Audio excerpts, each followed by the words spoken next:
بسم الله الرحمن الرحيم الحمد لله والصلاة والسلام على رسول الله وعلى آله وصحبه ومن والاه العقيدة الإسلامية பாடம் 16 பரவலாக இருக்கின்ற அபாயகரமான சிந்தனைகள்.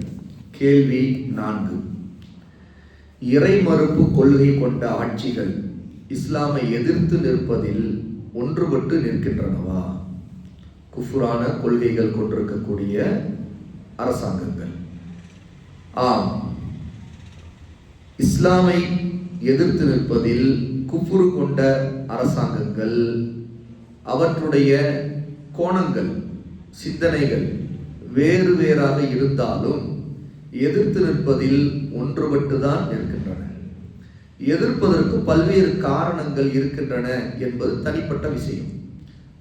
ஆனாலும் கம்யூனிசம் இஸ்லாமுடைய எதிர்ப்பை வெளிப்படையாகவே காட்டுகிறது. இஸ்லாமையும் முஸ்லிம்களையும் அழிக்க நாடுகிறார்கள். கிறித்துவம் இஸ்லாமை அழிப்பதற்காக மறைவாக இருந்து கொண்டு முஸ்லிம்களுக்கிடையே கிறித்துவ மிஷனரிகளை பயன்படுத்துகிறார்கள். காரணம், முஸ்லிம்கள் இஸ்லாமை சரியான முறையில் கடைபிடித்து வந்தால் கிறித்துவத்தை மாற்றி விடுவார்கள் என்று அவர்கள் பயப்படுகிறார்கள். குறிப்பாக யூதர்களோ அனைத்து மதங்களையும் அழித்து நற்குணங்களை இல்லாமல் ஆக்க வேண்டும் என்பதற்காக பின்னால் இருந்து கொண்டு வேலை செய்து கொண்டே இருக்கிறார்கள்.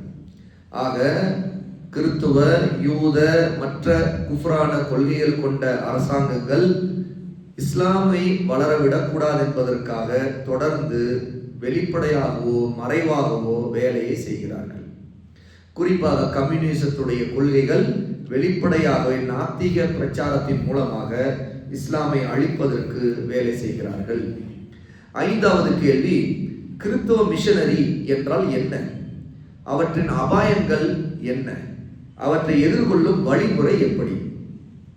கிறித்துவ மிஷனரிகள் ஒரு அபாயகரமான அமைப்பாகும். அவை இஸ்லாமை அழிப்பதற்காக வேண்டிய முயற்சியில் ஈடுபட்டிருக்கிறார்கள். அவற்றின் அடிப்படைகள் சில. 1.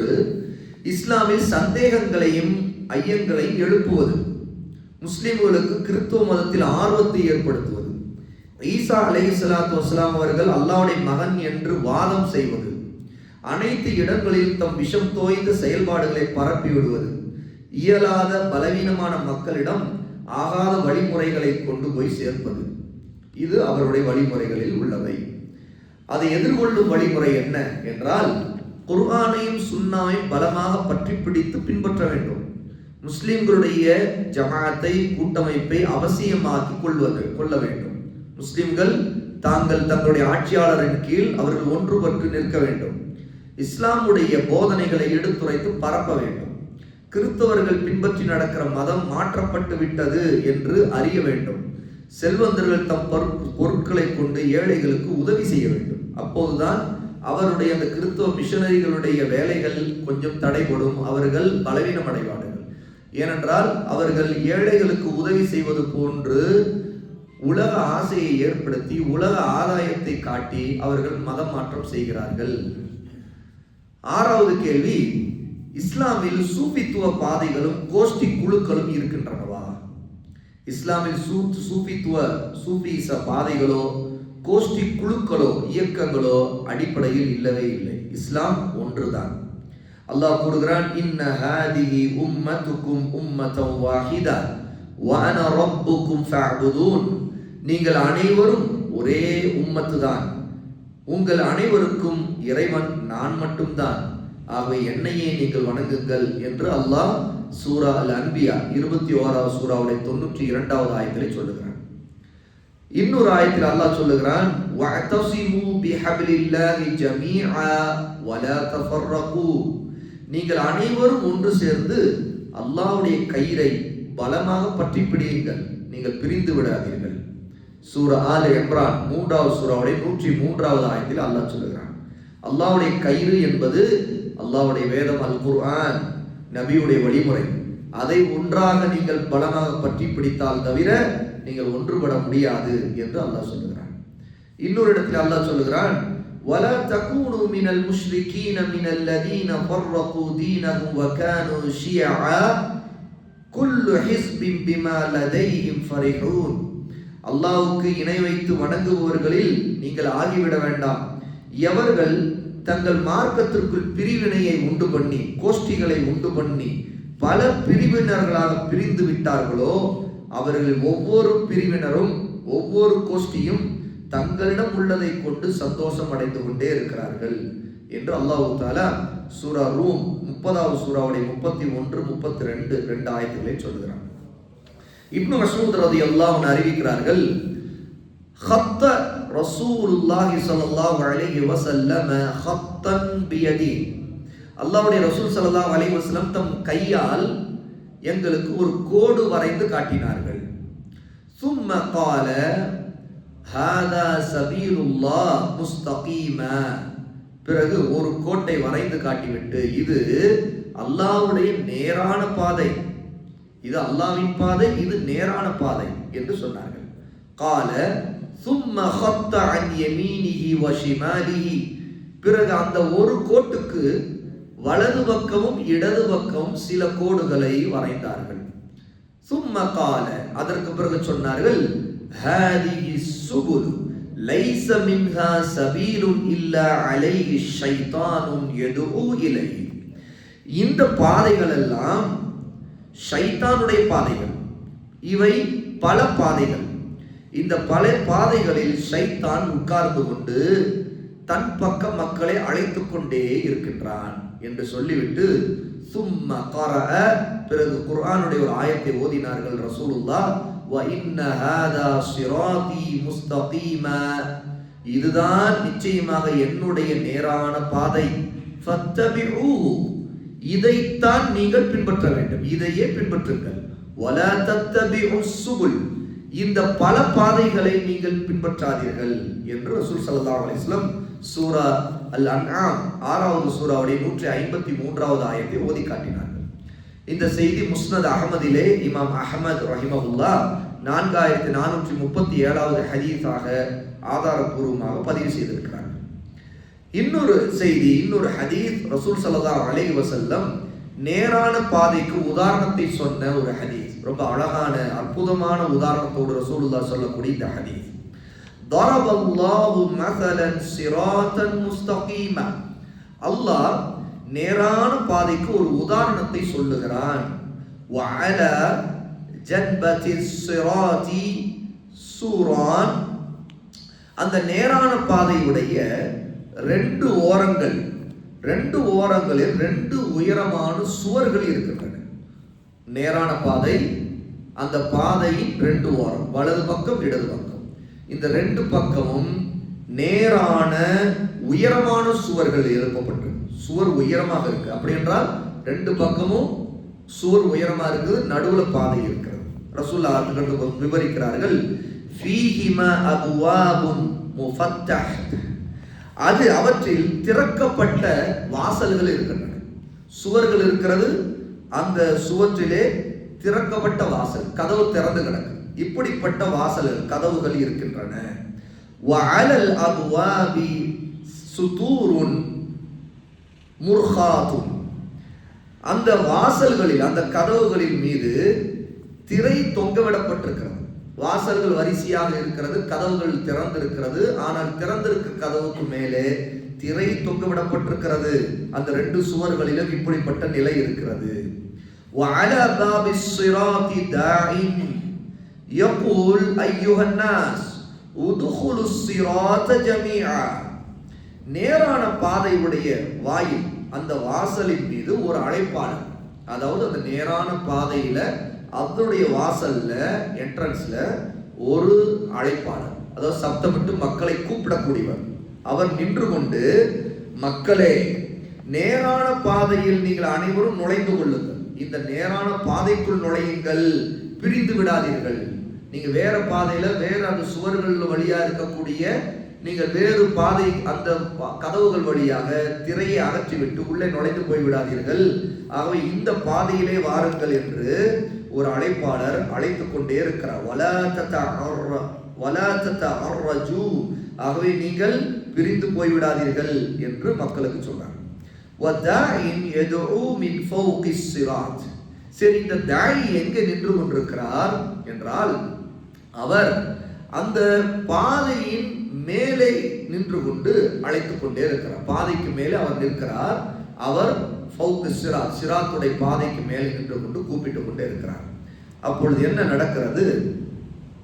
فَإِذَا أَرَادَ يَفْتَحُ شَيْئًا مِنْ تِلْكَ الْأَبْوَابِ قَالَ وَيْحَكَ لَا تَفْتَحْ فَإِنَّكَ إِنْ تَفْتَحُ تَلِجُهُ وَالصِّرَاطُ الْإِسْلَامِ. அடுத்து ஒரு மனிதன் அந்த நேரத்தில் அந்த வாசல்கள் ஏதாவது ஒன்றை திறக்க நினைத்தான். திரை போடப்பட்டிருக்கிற அந்த வாசல்களில் ஏதாவது ஒன்றை அவன் அந்த வாசலுடைய கதவை திறந்திருக்கிற கதவுக்கு திரை அகற்றிவிட நினைத்தால் நாசமாய் போக, அதை நீ திறக்காதே, அதை நீ திறந்தால் நீ உள்ளே போய் விடுவாய் என்று அவர் சொல்வார். அழைக்கிறவர் ஒரு பாதையா இருக்கிற சிராத்துல் முஸ்தகீம் பாதையில் கூப்பிடுகிறார். ஆனால் சுவர்களில் பல பாதைகளுக்கான வாசல் இருக்கிறது, திரை போடப்பட்டிருக்கிறது. அவர் கூப்பிடுவது இந்த ஒரு பாதையிலே நீ வா என்று கூப்பிடுகிறார். ஆனால் மக்களுக்கு சொல்லுகிறார், நீ அந்த திரையை அகற்றக்கூட செய்யாது, அகற்ற வைஹா, நீ நாசமாய் போய்விடுவாய், நீ திறந்தாலே நீ அதற்குள்ளே தான் நிச்சயமா போய்விடுவாய் என்று அவர் சொல்லுகிறார்.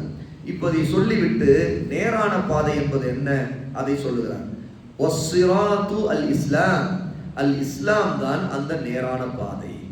வஸ்ஸுவரானி அல் அப்வாப் அல் சுவரானி ஹுதூதுல்லாஹ், அந்த ரெண்டு சுவர்கள் என்பது அல்லாஹ் ஏற்படுத்தி இருக்கக்கூடிய வரம்புகள். அந்த வரம்பை தாண்டிடக்கூடாது. அல்லாஹ் சில வரம்புகளை, மார்க்க சட்டங்களை ஏற்படுத்தி இருக்கிறான். அந்த சட்டத்திற்கு கட்டுப்பட வேண்டும். அந்த வரம்பை தாண்டி போனா சுவருக்குள்ள திரையை அகற்றி விட்டு ஒருத்தர் உள்ள நுழைஞ்சு பார்க்கறது, அப்படி உள்ள போயிடுற மாதிரி தான், அவ்வளவுதான், நாசமா போயிடுவாரு அப்படின்னு ரசூல் ஸல்லல்லாஹு அலைஹி வஸல்லம் இந்த ஹதீஸிலே ஒவ்வொன்றை வர்ணிக்கிறார்கள். நேரான பாதை என்பது இஸ்லாம், ரெண்டு சுவர்கள் என்பது அல்லாஹ் ஏற்படுத்தி இருக்கக்கூடிய வரம்புகள். இப்போது திறக்கப்பட்டிருக்கிற வாசல்கள் என்ன அப்படின்னா, அல்லாஹ் எதையெல்லாம் ஹராமாக்கி இருக்கிறானோ அதுதான். அப்ப அல்லாஹ் ஹராமாக்கி இருக்கக்கூடிய விஷயங்கள் மஹாரிமுல்லாஹ், அந்த வாசல்கள் திறந்திருக்கிற வாசல் என்றால் அல்லாஹ்வுடைய ஹராம் தடை செய்யப்பட்ட விஷயங்கள். ஒருவன் அந்த வாசலுக்குள் நுழைந்தால் ஹராமிலே விழுந்து விடுவான். அதுதான் அவனுக்கு இருக்கக்கூடிய சோதனை. இதை சொல்லிவிட்டு நேரான பாதையிலே வாயிலின் மீது இருந்து கொண்டு அழைக்கின்ற அழைப்பாளர் யார் என்றால், அதாவது மக்களை கூப்பிட்டு கொண்டே இருக்கிறாரு. அந்த பாதையின் மேலே நின்று கொண்டு மக்களை கூப்பிட்டு கொண்டிருக்கிற அழைப்பாளர் தாஇ யார் என்றால் கிதாபுல்லாஹ், அல்லாஹ்வுடைய வேதம். அல்லாஹ்வுடைய வேதம் தான் அந்த அழைப்பு கொடுத்துக்கிட்டு இருக்குது. வதாஇ மின் ஃபௌகிஸ் சிராத் வஇதுல்லாஹி பி கல்பி குல்லி முஸ்லிம். அதற்கடுத்தது நேரான பாதையின் மேலிருந்து அழைக்கக்கூடியவர் அல்லாஹ்வின் புறத்திலிருந்து ஒவ்வொரு முஸ்லிமுக்கும் உபதேசம் செய்யக்கூடியவராகவே இருந்து கொண்டிருக்கிறார். அதாவது குர்ஆனுடைய உபதேசம் நேரான பாதையில் வர வேண்டும், இஹ்தினஸ் சிராத்தல் முஸ்தகீம் என்று நாம் கேட்கிற துவா இருக்குது, அந்த நேரான பாதை. ஆக இந்த ஹதீஸிலிருந்து நவாஸ் இப்னு சம்ஆன் ரலியல்லாஹு அன்ஹு இந்த ஹதீஸை அறிவிக்கிறார்கள். முஸ்னத் அஹ்மதிலே 17634வது ஹதீஸாக இது இடம்பெறுது. அப்ப இந்த ஹதீஸிலிருந்து தெரிந்து கொள்கிறோம், அல்லாஹ் தஆலா சொர்க்கம் செல்வதற்கு ஒரு பாதையை தான் ஏற்படுத்தி இருக்கிறார். அது அல் இஸ்லாம், அதுதான் அஸ்-சிராத்துல் முஸ்தகீம். அந்த ஒரு பாதையுடைய என்ட்ரன்ஸ்ல மக்களை அழைப்பதற்கு ஒருவரை அல்லாஹ் நியமித்திருக்கிறான். அதுதான் அல்லாஹ்வுடைய வேதம் அல் குர்ஆன். அந்த பாதையுடைய ரெண்டு பக்கமும், வலப்பக்கம் இடப்பக்கம் பெரிய சுவர்கள், உயரமான சுவர்கள் இருக்கின்றன. அந்த சுவர்களுக்கு வரிசையாக அதிலே நிறைய கதவுகள் இருக்கிறது, திறந்தும் இருக்கிறது, அதற்கு திரை போடப்பட்டிருக்கிறது. அந்த திரையை யார் அகற்றுகிறாரோ அல்லாஹ்வுடைய வரம்புகளை தாண்டி போட்டு விடு, அதாவது அவர் வழிகட்டு விடுவார். அதே மாதிரி திறக்கப்பட்டிருக்கிற கதவுகள் என்பது அல்லாஹ் எதையெல்லாம் ஹராமாக்கியிருக்கிறார் அந்த விஷயங்கள். ஒருத்தர் அதற்குள்ளே நுழைந்தால் அவர் ஹராமை செய்து விடுவார் என்று அர்த்தம். ஆக ஒருத்தர் இஸ்லாமை இந்த நேரான பாதை உறுதியாக பற்றி பிடிக்க வேண்டும்.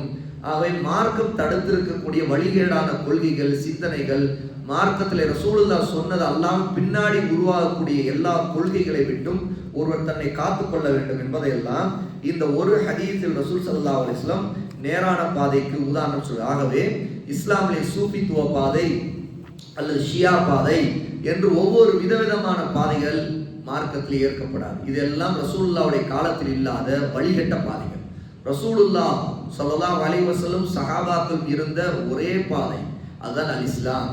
அந்த பாதையைத்தான் அவர்களைத்தான் நாம் சலஃப் என்று சொல்கிறோம். ஏன்னா முன் சென்ற நல்லோர்கள், அஸ்ஸலஃபு ஸாலிஹ். அஸ்ஸலஃப் என்று சொன்னால் முன் சென்று இறந்து விட்டவர்கள், அஸ்ஸாலிஹ் என்றால் நல்லோர்கள்.